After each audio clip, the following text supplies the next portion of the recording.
Hello. I have sort of two interrelated questions. Yeah. One I think you're going to answer right away, but... Yes. Okay, thank you. That's all I needed. Can I go now? No. I understand that in the process, contrast is necessary in the creative process. Not just necessary, sought after. Okay, sought after. The reason I was born into this time and space, so that I would be inspired to more. Okay, I love that. Does fear need to be part of that process? Fear is only evident when I'm calibrated in opposition to my desire. Fear exists when I calibrate in opposition to desire. Okay. So it's not needed in the sorting out process. Oh yeah, it's needed. Oh, is it? It's needed because how are you going to know? You put a happy face sticker over your gas gauge, you might run out of gas. If you don't know about emotions, how are you going to know that this feels good if this doesn't feel bad? Isn't everything relative? Isn't there a relationship thing that's going on? Isn't that at the basics of physics as you know them to be? Isn't that necessary to calibrate anything?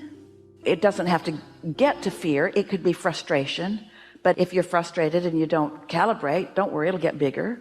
Now you're mad, you're angry. If you don't calibrate, don't worry, it'll get bigger until you're in actual despondent despair. You can get more and more and more and more and more pinched off from who you really are.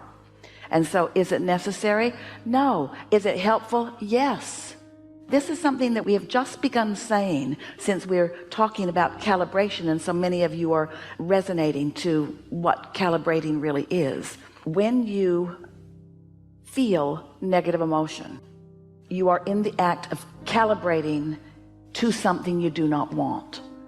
But in the moment that anyone is calibrating to what they don't want, an equivalent calibration of what is wanted is happening at the same time. That's what relativity does for you.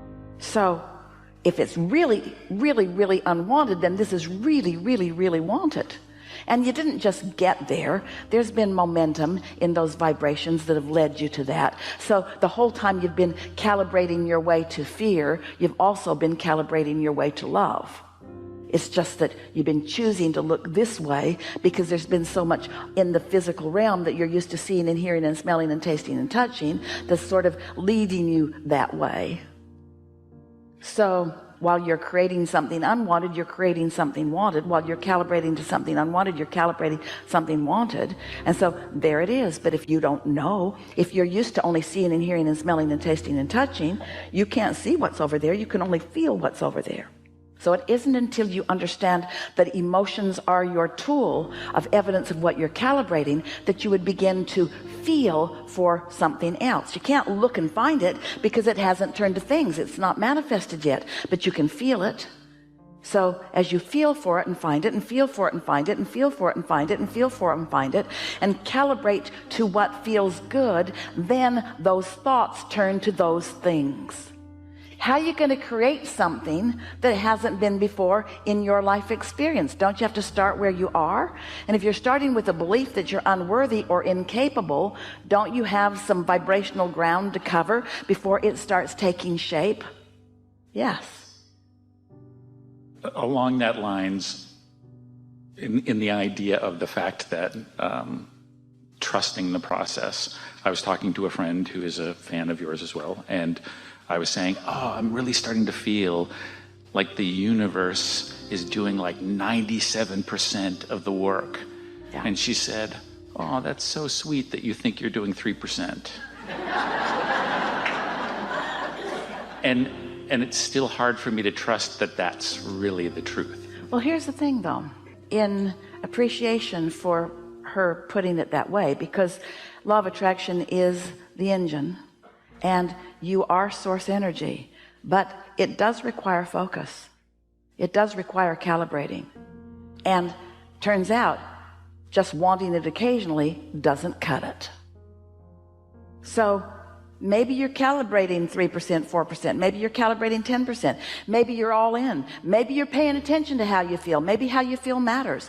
Maybe when you don't feel good, you're thinking about why you don't feel good and you're poking around at it until you really don't feel good. Maybe you're making it absurd and you really don't feel good and you're launching more and more rockets, and then you decide it gets big enough and bad enough and absurd enough that you say, I don't want to feel like this. We wouldn't be putting any percentages on it. We want to say that the power is in the energy. It certainly is.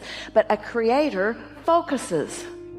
And so what we would like to say, and maybe what she was getting at, is we don't want you to manipulate through words and actions, and by trying to get other people to behave in different ways, and by trying to think what's their real ulterior motive and what were they getting at and why did this turn out that way. In other words, stop manipulating and start calibrating. But the percentage of attention could be great. A lot less action, a lot more calibrating, a lot more thinking, a lot more feeling, a lot less speaking, and a lot less doing, and a lot less managing, and a lot less controlling, and a lot less trying to get other people to be different than they are so that you can feel better. But still, calibration is a real deal. It's real work. So that's where the work... That's only and always and ever it will be. Because you were source energy. Oh, so happy. Why would you come here? There must have been something really big in it for you. Oh, eternity, more, identification, recognition of things wanted, and then isolating the vibration of it, and then calibrating to it, and feeling the cooperative universe back you up and fill in all the details of what you want. You're a master creator. That's why you came. And so you want to create. We don't want to give you the impression that you've got nothing to do. You got a lot to do. You want to think your way into happiness. Happiness would just be yours if you weren't in an environment where there were things to think about. But in this environment with things to think about, you're in a constant state of choosing. And if you're sloppy about it, so if you think, oh, well, the universe is taking care of 97% of it and I don't have to think very much, we say we'd be thinking, if we were you, thinking and feeling and thinking and feeling and thinking and feeling and thinking and feeling. Don't make yourself nuts. Esther's obsessed with this calibration. Something happens, she goes directly to her book. There's a problem and here's what it is. And she writes it down with great relish, because she's eager about cleaning something up. And what's so interesting, every time she cleans up a little piece of something, 5 more things that she didn't even know were in there come out to play with her. And she goes, I knew you were coming. I didn't know when you'd be here or how big you'd be, but welcome. And then she calibrates about them too. And so she's feeling more empowered. She's feeling more eager. Things aren't bothering her. The past is irrelevant. So the whole thing in the calibration is the idea of have fun with it. I mean, see it as a never-ending creative process. See it as something you want. See it as something you ask for. See it as something that's a big payoff. But the payoff is not in the future. The payoff's right now with the improved emotion. That's the thing. It feels better right now. It feels better right now. And yeah, it's going to produce all kinds of great stuff. But don't let your ulterior motive be the great stuff. Let your motive be, this feels better right here and now. Yeah. Because when you think about it, let's go back to this conversation that we had earlier about it's attraction, attraction, attraction. So your inner being exists in a state of being as an attractor. And the law of attraction is responding to your inner being. And your inner being is sure and kind and love and smart and whole and full and eager. Your inner being is liquid love. Your inner being is infinite intelligence. Your inner being is expanded consciousness. Your inner being is a big deal. Your inner being is joyful beyond human description. So there's your inner being. Who is you? Who is you? Radiating all this becoming, and not the becoming that you might be identifying before you got here and messed it up. No, you didn't get here and messed it up. You got here and made it more. Your inner being is more of all of that we were describing because of the contrast that you've allowed yourself to live. Because in calibrating, you calibrated more. and your inner being enjoys the moreness that you calibrated and calls you home to the fullness of the creation that you have set into motion. You see how it is? Does that make sense to you? Yes. So there's your inner being radiating all of this clarity and love and fun and joy of life, radiating it, being it. And here you are having some sort of relationship with that part of you. So let's say you're having a hard time today. Your inner being isn't. Your inner being is steady. Your inner being's got the light on. Your inner being is giving you an opportunity to feel your way to that. And sometimes you do, and sometimes you don't. When you don't, your inner being stays steady in that love. But when you do find your way home to it in this moment, your inner being feels rapturous. And so do you. You know those goosebumps that come with that new clarity? You know that the love that washes all over you when you're loving someone so much that you want to turn inside out and lick them all over their face?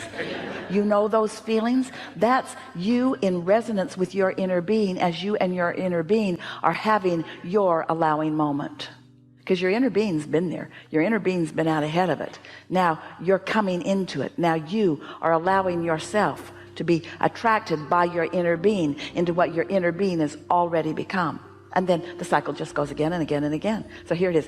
I know what I don't want. I know what I do want. I launch a rocket of desire. It's not familiar to me because I'm more familiar with what I don't want. But I care about how I feel. And so I feel a little better and I feel a little better and I feel a little better. I feel a little better. Line up with that. Now I'm in alignment with my inner being. And now my vibration rises. And now what my inner being knows about this flows into my experience. I'm brighter. I'm shinier. I feel better. And I get the stuff that I've been wanting. Boom. Manifestation happens.